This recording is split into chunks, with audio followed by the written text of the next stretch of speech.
महारानी कुंती आती है, जो भगवान की बुआ है, भगवान के सामने आती है, आज अपने भतीजे को भगवान के रूप में अनुभव कर रही है।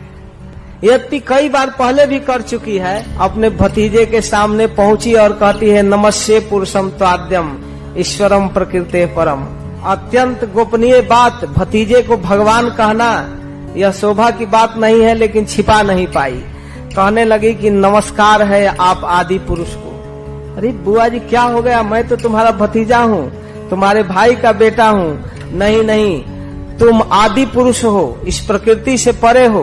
अलक्ष्यम सर्वभूतानाम अंतर बहिरवस्थितम। भले समुदाय जीव समुदाय तुमको नहीं जानता है, लेकिन तुम सबके हृदय में भीतर और बाहर सब जगह तुम्हारी स्थिति है बेटा। माया की जौनिका लोगों की आंखों के सामने है, इसलिए तुम्हारे इस अधोक्षज रूप को लोग नहीं पहचानते हैं। जैसे नट कला में विज्ञ व्यक्ति अगर न हो, तो नाट्य कला में विद जो मंच पर मंचन करता है, उसके रहस्य को लोग नहीं समझ पाते हैं। सर्वसाधारण जनता, जो जानकार है वही जानता है। तुम्हारे रहस्य को बहुत बड़े बड़े परमहंस, सद असद विवेकी लोग जानते हैं, मननशील महात्मा जानते हैं, और जिनके चित्त में कोई भी कर्म वासना और विषय वासना नहीं है, वे जानते हैं। अमलात्मा भक्ति योग के विधान के लिए हे कृष्ण तुम्हारा अवतार होता है। हमारे जैसे कम बुद्धि वाली स्त्री तुम्हारे स्वरूप को कैसे जानेगी। इस तरह से भगवान के चरणों में प्रार्थना करने लगी। बहुत सुंदर स्तुति की है 26 श्लोक में, जिसको व्यास देव ने अपने ग्रंथ में प्रथम स्थान दिया। यद्यपि भगवान के स्तुति अनेक अध्यायों में है, 23-24 जगह स्तुति है कृष्ण की, अनेक लोगों के मुख से, ब्रह्मा के मुख से, भीष्म पितामह के मुख से और नारद जी के मुख से कई जगह स्तुति है। कई जगह लोग भगवान की प्रार्थना करते हैं, लेकिन यह कुंती महारानी की प्रार्थना जो है प्रथम स्थान में रखते हैं व्यासदेव। तो कहते हैं कुंती महारानी की तथा परमहंसा नाम मुनि नाम अमलात्मा नाम भक्ति योग विधानार्थ कथम पश्चिम स्त्रिय। अब तक भगवान के अवतार के बहुत कारण है, आगे कुंती महारानी बताएगी अनेक कारणों को, लेकिन एक महत्वपूर्ण कारण बताती है जो सबसे अलौकिक और अद्भुत है। कहती है हे कृष्ण, आपका अवतार भक्ति योग के विधान के लिए हुआ है। भगवान कहते हैं कि मैं साधुओं की रक्षा के लिए, धर्म की स्थापना के लिए, दुष्टों के विनाश के लिए आता हूँ, भगवत गीता में घोषणा करते हैं। कुंती कहती है कि नहीं, भक्ति के मैटर प्रस्तुत करने के लिए आते हैं। अगर आप नहीं आए होते तो श्रवण कीर्तन स्मरण बंदन किसका किया जाता। अगर आप अवतार लेकर विविध लीला, अलौकिक दिव्य लीला नहीं किए होते तो एक ग्रंथ भागवत कैसे बनता, और वैष्णव लोग किसका श्रवण कीर्तन करते। श्रवणम कीर्तनम विष्णु स्मरणम पाद सेवनम, ये भक्ति की नवधा विधा समाप्त हो जाती। इसलिए भक्ति योग के विधान के लिए, भक्ति योग की व्यवस्था के लिए तुम्हारा अवतार हुआ है। इस रहस्य को दूसरा नहीं समझ पाएगा, चाहे वह परमहंस हो, चाहे मुनि हो या अमलात्मा हो, लेकिन इसको भक्त ही समझता है। अथवा एक अर्थ यह कहा गया है कि चाहे परमहंस हो, मुनि हो, अमलात्मा हो, किसी भी विधि से तुमको नहीं जान सकते जब तक वह भक्त नहीं बनेगा। तो भक्ति के विधान, भक्ति का वस्तु देने के लिए आपका अवतार हुआ है। हमारे जैसे मूढ़ स्त्री आपके रहस्य को कैसे समझ सकेगी, और वही स्त्री ही इस रहस्य का उद्घाटन कर रही है और कह रही है कैसे समझ सकती है। यह इनकी दैन्यता है। इस प्रकार कहती है हे कृष्ण, मैं आपको नमस्कार करती हूँ। कृष्णाय, मेरे पास और भक्ति की कला नहीं है, केवल नमन जानती हूँ। नमस्कार भी एक भक्ति है। माम नमस्कुरु। भगवत गीता में कहते हैं कि कुछ नहीं हो रहा है तो पहला तो फर्स्ट क्लास की चीज है कि मन मुझ में लगाओ, मनमना भाव। यह संभव है? इतना मन चंचल है, कैसे लगेगा? तो मत भक्तो, मनमना भाव, मेरा भक्त बनो। आपकी भक्ति इतना साधारण थोड़े है। तो मध्या जी मेरी पूजा करो, वो भी कठिन है, तो ठीक है, माम नमस्कुरु, मुझे प्रणाम करो। संभव हो तो चारों करो, नहीं तो इसमें एक भी करोगे तो मुझको प्राप्त करोगे। ऐसे आचार्य लोग टीका करते हैं। तो कुंती महारानी नमस्कार को ही अपना सरलतम श्रेष्ठतम साधन मानकर कहती हैं हे कृष्ण, आपको नमस्कार है। वासुदेवाय, जो हमारे भैया वसुदेव के पुत्र बनकर आए हो, उन्हीं को नमस्कार कर रही हूँ। भगवान है। देवकी नंदनाय च, देवकी ने बहुत बड़ा तपस्या की, साधना की, जिनका पुत्र हमारे भाभी के भी सौभाग्य की कमी नहीं है, उनको भी, उनके पुत्र को हम नमस्कार करते हैं। बस तुम अपने भाई और भाभी में सीमित हो गई? पर नहीं, इनसे ज्यादा सौभाग्य है नंद गोप कुमार आया, जिन्होंने आपको गोद में खिलाया, जो माँ जसोदा ने जिनकी सेवा किया, उस नंद गोप के कुमार को, आप नंद के भी बेटा हो, आपको हम नमस्कार करते हैं। गायों के रक्षक गोविंद को नमस्कार करते हैं, आपके सर्वांग स्वरूप को नमस्कार करते हैं। नमः पंकज नाभाया, नमः पंकज मालिने। सब कुछ सुंदर लग रहा है भगवान का। इस प्रकार कुंती महारानी प्रार्थना करते हुए बहुत ही सुंदर स्तुति की है और कहती है कि हे कृष्ण, जितनी कृपा आप मेरे ऊपर किए, वैसी कृपा आप अपनी माँ देवकी के ऊपर नहीं किए। देवकी के 6 पुत्र मारे गए, लेकिन आपने रक्षा नहीं किया और हमारे इन 5 पुत्रों को सुरक्षित लौटा दिए इस सम्रांगण से। यह आपकी अद्भुत कृपा है, क्योंकि आप हर विपद में, हर संकट में उपस्थित रहते हैं। कुंती महारानी कह रही है कि इसका कारण यह था कि देवकी के साथ उसके पति थे, उसको भरोसा था कि हम पति के साथ हैं, लेकिन हम विधवा, हे कृष्ण, केवल आप पर ही आश्रित थी। तो यही वह नाथ है ना, हमारे नाथ, हमारे स्वामी तो आप हैं और आप हमारे हर विपद में हमारी सहायता किया। मैं क्या क्या गिनूं उन लिस्टों को। आप विष से, अग्नि से, उस राक्षसों से और असत सभा से, वनवास के दुखों से और इस महाभारत के सम्रांगण में बड़े बड़े अतिरथियों से हमारे पुत्रों की रक्षा किया। अभी अभी तत्काल आज द्रोणी के अश्वत्थामा के ब्रह्मास्त्र से आपने हमारी रक्षा किया। इसलिए हे कृष्ण, इस प्रकार की विपत्ति जो हमारे ऊपर आता रहता है, जिसमें आप उपस्थित रहकर हमारी सहायता करते हैं, इस तरह की विपत्ति अब इसको टेम्पोररी नहीं, परमानेंट कर दीजिए, इसको शाश्वत कर दीजिए। विपदा संतु न शाश्वत, तत्र तत्र जगत गुरु। इससे क्या लाभ होगा बुआ जी? इससे लाभ होगा कि आप हमारी रक्षा के लिए उपस्थित रहेंगे और हम आपका दर्शन करते रहेंगे। और यह जो दर्शन है, यह अपुनर्भव दर्शनम, जो आपका दर्शन कर लेता है उसको फिर गर्भ में नहीं आना पड़ता है। इसलिए ये जन्म, ऐश्वर्य, सुख, सुविधा, यह वास्तव में उचित नहीं है कृष्ण। युधिष्ठिर को राज दिला दिए तो आप जाने लगे, किस काम का ये राज्य है? इससे तो अच्छा यह विपद था कि आप उपस्थित थे। यह राज, ऐश्वर्य, धन व्यक्ति को अंधा बना देता है, वो आपके नाम ही नहीं ले पाते हैं। इसलिए हम इस संपत्ति से विपत्ति को अच्छा मानती है, इस संपत्ति से विपत्ति को अच्छा मानते हैं। सभी आचार्य इस पर खूब टीका लिखते हैं। विपदो नैव विपदा, संपदो नैव संपदा, विपदा विस्मरणम विष्णु और संपदा नारायण स्मृति। वास्तव में इस संसार की विपत्ति और संपत्ति विपत्ति नहीं है। सबसे बड़ी विपत्ति है भगवान की विस्मृति और सबसे बड़ी संपत्ति है भगवान की स्मृति। वास्तव में कुंती महारानी बहुत उच्च कोटि की प्रार्थना करती है। उनका कहना है कि हे कृष्ण, आप उपस्थित रहेंगे, आपका दर्शन होता रहेगा, आपसे बातचीत करने का अवसर मिलेगा, यह बहुत बड़ा सौभाग्य है। इससे बढ़कर कुछ नहीं है, आप उपस्थित रहिए। ऐसे आपने कृपा करके अनेक अवतार लिया। लोगों की मति आपके विषय में भिन्न भिन्न है। लोग अपने अपने भावना से, अपने विचार से आपको देखते हैं। कोई आपको अपना सुहृद, कोई आपको अपना दुश्मन मानता है। लोगों की मति विषम होने से आप परस्पर विषम दिखाई देते हैं, लेकिन वास्तव में आप सम हैं। और आप इस जगत की रक्षा के लिए विविध प्रकार से अवतार लेते हैं। आपका जन्म कर्म सब अद्भुत है, कभी पशु में, कभी मनुष्य में, कभी देवता में, तरह तरह का आपका अवतार होता है। ऋषियों में जगत के हित के लिए आप आते हैं और आपकी ऐसी अद्भुत अलौकिक लीला है कि साधारण बुद्धि वाले नहीं समझ सकते।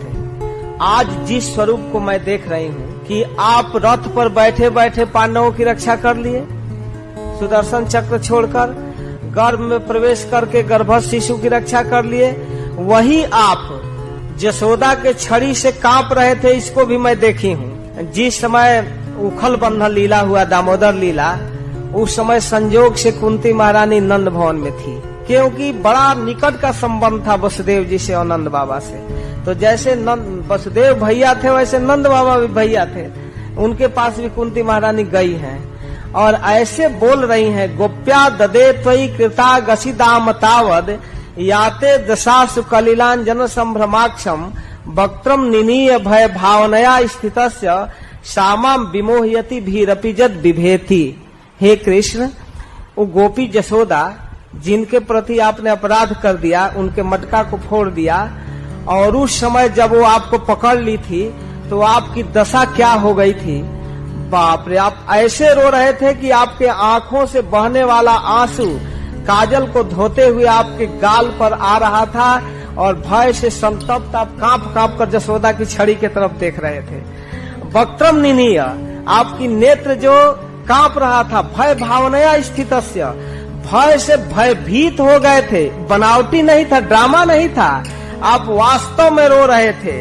वह आज मुझे मोहित कर रहा है, वह रूप अभी मोहित कर रहा है कि भीरपि जद विभेति, जिनसे काल भयभीत होकर कांपता है, वही आप जसोदा के छड़ी से कांप रहे थे। आज अश्वत्थामा के ब्रह्मास्त्र को चुटकी में खत्म कर दिए, कुछ भी नहीं करना पड़ा, वही जसोदा के छड़ी से आप रो रहे थे। यह आपकी अद्भुत लीला है, और कौन ऐसा विद्वान है जो भ्रम नहीं हो जाएगा आपके इस स्वरूप को देख। कुछ लोगों का कहना है कि आप महाराज युधिष्ठिर की प्रतिष्ठा जस बढ़ाने के लिए अवतार लिए। कुछ लोगों का कहना है कि जदुवंश का प्रचार करने के लिए, जदु महाराज के जस बढ़ाने के लिए आपका अवतार हुआ। आप जदुवंश में अवतार लिए तो दुनिया जदुवंश जदुवंश कहता है। जदुर्वंशम नरासुत्वा सर्व पापम प्रमुच्यते। जैसे मलयागिर पर्वत पर सुगंधित चंदन हो जाने से दुनिया मलयागिरी का नाम जानता है। मलय पर्वत क्यों? क्योंकि वहाँ चंदन है जो गंध देता है। उसी प्रकार आप इस जदु वंश में अवतार लेकर जदु महाराज के जस को बढ़ा दिए। आपके अवतार का ये कारण। कुछ लोग कहते हैं कि वसुदेव और देवकी पूर्व जीवन में तपस्या किए थे, इसलिए आप पुत्र बनकर आए। और कुछ कहते हैं कि ब्रह्मा जी ने पृथ्वी के तरफ से प्रार्थना किया था, पृथ्वी के भार दूर करने के लिए, दुष्टों का विनाश करने के लिए आप आए। पृथ्वी जब कांप रही थी तब। कुछ लोगों का कहना है कि जब लोग अज्ञान में पड़कर, अविद्या से ग्रसित होकर भोग विलास में अंधे हो जाते हैं और आपको भूल जाते हैं, इस भवेस्मिन क्लिशमाना नाम, ये अस्मिन भवे, इस भवसागर में पड़े हुए जीव अविद्या काम कर्म भी जब अज्ञान में पड़कर भोग में मस्त होकर भूल जाता है, एकदम आपके स्वरूप को भूलने लगता है, तब श्रवण स्मरणाधारी करिष्य नीति केचना, तो उनको श्रवण कीर्तन की व्यवस्था करने के लिए आप आते हैं, आकर लीला अवतार करते हैं और विविध प्रकार के कर्म करते हैं जिसको भक्त लोग गाते हैं। आपकी इस लीला कथा को जो व्यक्ति गाता है, सुनता है, गुनगुनाता है, स्मरण करता है, अनुमोदन करता है, और निश्चित रूप से आपके चरण को प्राप्त करता है। और बहुत जल्दी श्रीमंती गायंती गिणंती अभिष्णस स्मरंती नंदंती तवे हितम जना तएव पश्यंत अचिरेण तावकम भव प्रवाहो परमम पदाम्बुजम। तएव पश्यंती, वही प्राप्त करता है निश्चित रूप से। तेव पश्यंती, तेव का आचार्य लोग टीका करते हैं कि वही देखता है जो श्रवण करता है, वही आपके चरण को प्राप्त करता है जो आपके कीर्तन करता है, जो आपके लीला का स्मरण करता है, जो गुनगुनाता है, जो जप करता है, और जो करने वाली भक्ति करने वाला का जो सपोर्ट करता है, अनुमोदन करता है, वही लोग आपके स्वरूप को प्राप्त करते हैं, दूसरा नहीं, अपने कल्पना से नहीं। वे लोग जल्दी देखते हैं। तो इस प्रकार कहते हुए कहते हैं, हे कृष्ण, तुम आज ही छोड़कर चले जाओगे? विचार कर रहे हो, इस महाभारत युद्ध में जो लोग मारे गए हैं, जिनके संबंधी मरे हैं, वे लोग हमारे पुत्रों के ऊपर क्या करेंगे? हमला बोलेंगे कि नहीं? तुम तो चले जाओगे। तो कहते इससे क्या हो जाएगा? तुम्हारे पुत्र बड़े समर्थ हैं, अजय विजेता हैं, और बुआ जी हमसे क्यों प्रार्थना कर रही हो? और भी तुम्हारे भाई भतीजे हैं द्वारिका में, उनको बुला लो, हम कितना दे रहेंगे? तो कहते हैं के वयम नाम रूपाभ्याम जदुभी सह पांडवा। ये जादव और पांडव तो केवल थोथा मिट्टी है, नाम है, उसमें कुछ नहीं है। भवतो दर्शनम हिसी काणा मिवेशितु, जैसे शरीर में जब तक आत्मा नहीं है शरीर का कोई महत्व नहीं है, उसी प्रकार बलवानों के बल कृष्ण तुम हो। ये हस्तिनापुर की धरती जो आज हरी भरी दिखाई दे रही है वो ऐसा नहीं दिखेगी तुम चले जाओगे तो, क्योंकि तुम्हारे दृष्टि से इतना सुंदर लग रही। आज भी हस्तिनापुर हरा भरा है, जिसको नेता लोग हरित प्रदेश का मांग कर रहे हैं। भगवान की सुंदर दृष्टि के कारण आज भी हस्तिनापुर का वह प्रदेश, मेरठ, मुजफ्फरनगर, सुकताल, ये सब हरा भरा प्रदेश दिखाई देता है। भगवान बहुत बढ़िया से हस्तिनापुर को देखे हैं, इसलिए हे कृष्ण आपकी दृष्टि से सुंदर लग रहा है, आपके जाने पर ऐसा नहीं लगेगा। भगवान कहते हैं बुआ जी तुम बड़ा अपने विषय में केवल सोचती हो, अपने पुत्रों के विषय में। मानो भगवान इस तरह से सोचे कहें तो कहती है नहीं नहीं, मेरा चित्त तो उधर भी जा रहा है, नैहर की तरफ भी। मेरी स्थिति तो बड़ा विचित्र है कृष्ण, आप अब ऐसी कृपा करो कि घड़ी के पेंडुलम की तरह जो मेरा मन कभी पांडवों की तरफ कभी यादवों की तरफ नहीं, कृष्ण को द्वारिका भी जाना चाहिए, वहां के लोग भी सुखी रहना चाहिए। जो पेंडुलम की तरह चल रहा है उसको रोकिए और स्नेह पास को नष्ट कीजिए। यादवों और पांडवों में मेरी मति न रहे। मानो भगवान कहे कि यादवों में भी न रहे, मैं भी एक यादव हूँ, मुझ में भी नहीं। अरे नहीं नहीं, ये नहीं कह रही हूँ। स्नेह पासम इमम छिंदी दृढ़ पांडुसु विष्णुसु, पांडवों और यादवों से स्नेह बंधन काट दो और त्वयि में अनन्य विषया मति मधुपते सकृत, पांडवों और यादवों से काट कर केवल अपने चरणों में जोड़ दो।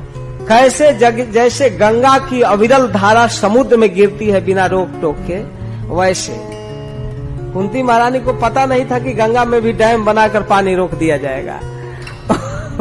वो कह रही है कि हिमालय से निकलकर बिना रोक टोक के समुद्र में आती है। वैसे मेरी मति को आपके चरणों में जाना चाहिए और कहीं नहीं रुकना चाहिए। तो इस प्रार्थना के साथ कुंती महारानी सबसे प्रबल साधन अपनाती है कीर्तन।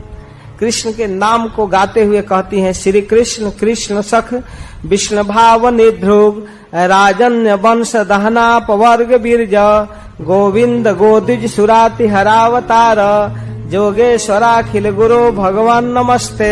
कहते हे कृष्ण के सखा, अर्जुन के सखा, हे विष्णु वंशियों में श्रेष्ठ, हे दुष्ट राजाओं का विनाश करने वाले, हे अपवर्ग स्वरूप।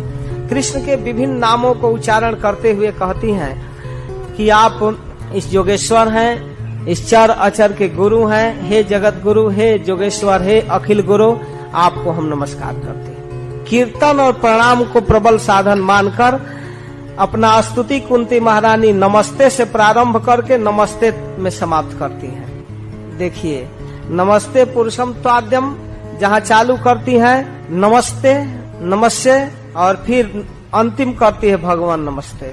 बस नमस्कार नमस्कार, प्रारंभ से अंत तक नमस्कार।